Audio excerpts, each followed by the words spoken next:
Welcome to Module 5. This is a module where we are going to take everything that we have learned so far about teams and effective teams and communication. And as we start to broaden those teams, when we start to broaden the composition of those teams, the setting of those teams to an ever-broadening context, we're going to talk about how barriers come up for effective communication, that people are different. People behave differently, and so there are barriers that come up very naturally when we're trying to effectively communicate with those around us. Some goals for this week: we want to identify common barriers to effective communication. We want to describe the potential problems in cross-cultural communication. We want to be better prepared to engage in effective communication with all people. So in terms of barriers to effective communication, there's filtering. We all are going to understand this concept well. When I was 17, I was driving my dad's car, and I scratched up the front bumper in a parking lot. And so the way I filtered that for my parents, I came home and made my way home. It was winter in Alaska, so it was snowy out. And I said, well, I've got good news and bad news. The bad news is I scratched up the front of Dad's car. The good news is that avoided a bigger accident and no one was hurt.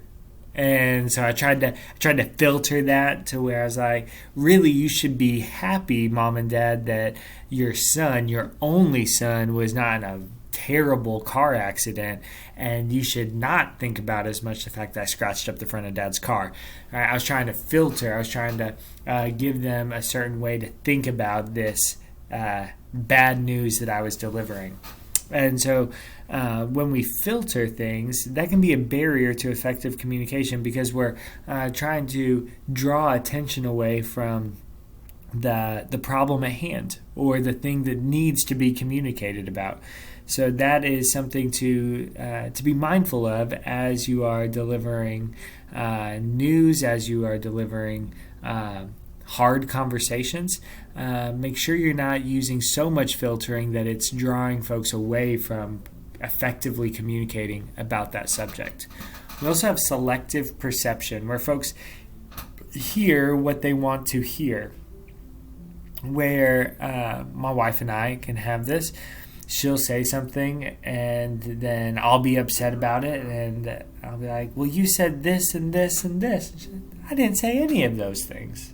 What I said was this. And so I heard what I wanted to hear. I made assumptions based on what she said that fit my emotions and how I was feeling at the time, where I can be selectively perceptive. I can hear things in tone that maybe aren't meant to be there. I can take words a certain way.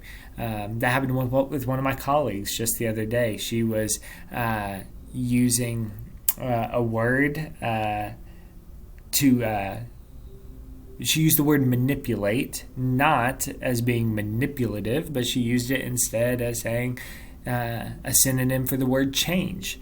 Well, the receiver of that perceived that she was calling him manipulative. She wasn't intending that, but that's how it was received. We have that selective perception where we hear what we want to hear or read what we want to read into a situation. And so that can be a barrier to effective communication where it can result in missteps and not the message not being received the way it was intended.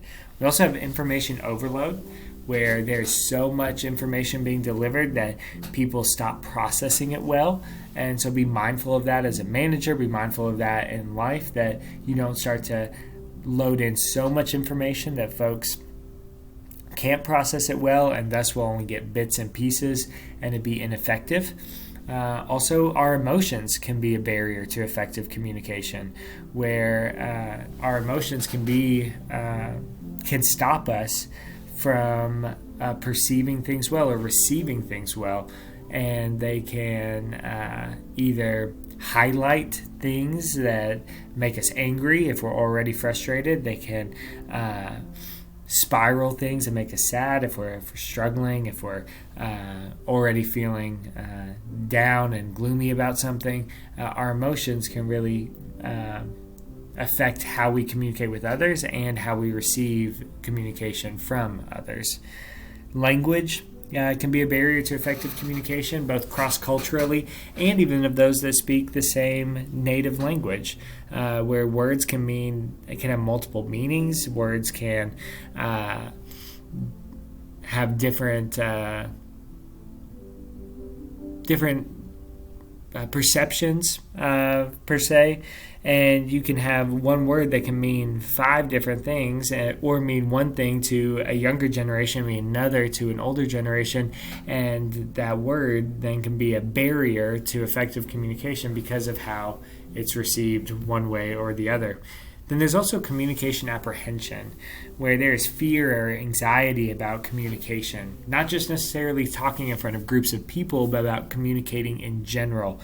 And that is a common factor, and it's actually growing in society where that fear is apparent. And so that also is a barrier to effective communication when someone's needing to communicate things well, and that fear or anxiety keeps creating so much noise in the message that it's not being delivered the way they would want it to.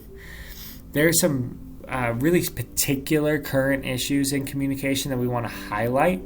The first 2 we're going to highlight, then we're going to pause and then spend some time in another lecture looking specifically at cross-cultural communication. So in terms of communication barriers between women and men, this is not across the board. These are general principles based on various research. Some folks will hear these and see a lot of truth in them. Some folks will hear these and find all the exceptions to them. Just know these are general principles. There are exceptions to both sides of the rule here. Men often speak and hear a language of status, power, and independence, particularly in the work setting. Those are things that men historically have often valued. And so for many men, conversations are a means to preserve independence, maintain status, maintain power within the organizational structure. And so that is going to be the thrust of many conversations when men are engaging in them, where women will often speak and hear a language of connection and intimacy.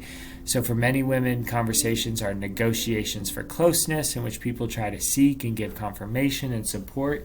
You can see how this would be a barrier between men and women, where if men are thinking very structurally in terms of status and independence, and women are thinking very interconnectedly with confirmation and support and encouragement, there can be clashing there. There can be friction there. And so for men that are hearing this, be mindful of the way that you speak, and try to have effective communication both with other men and with women in your workplace. Women do the same. Understand where people might be coming from based on whether they are a man or a woman, and how that can be perceived in the workplace. Hopefully identifying these common barriers that aren't there for everyone will help us better communicate in the organizations we find ourselves in. There's also politically correct communication barriers. So with an increasingly diverse workforce, we must be sensitive to how words might offend others. This has only increased, I believe, in the age of social media. And so there is an increasing possibility of offending others, and we tend to be less mindful of that being a problem. Social media seems to be a breeding ground for people to be offended. And so we can get so used to that we can start to not worry about whether what we say might offend someone around us. We want to be careful not to eliminate words because that reduces the options for conveying messages in the cleanest, most accurate form. We want to be able to do that well while still being careful of how we speak to others, that we can't completely avoid offending anyone, but we want to be quick to repent. We want to be quick to reconcile with people as believers in Christ, and we want to be mindful and intentional of using our words well. Christ says, "Let no unwholesome talk proceed from thy mouth, but only that which is good for edification in the need of the moment." Let's be people that do that well. One of the ways we can do that is by taking a little bit of time and a little bit of care to not intentionally offend others, either through intentional words or an intentional lack of care. So we're going to take a quick break here. We're going to then come back and talk about cross-cultural communication.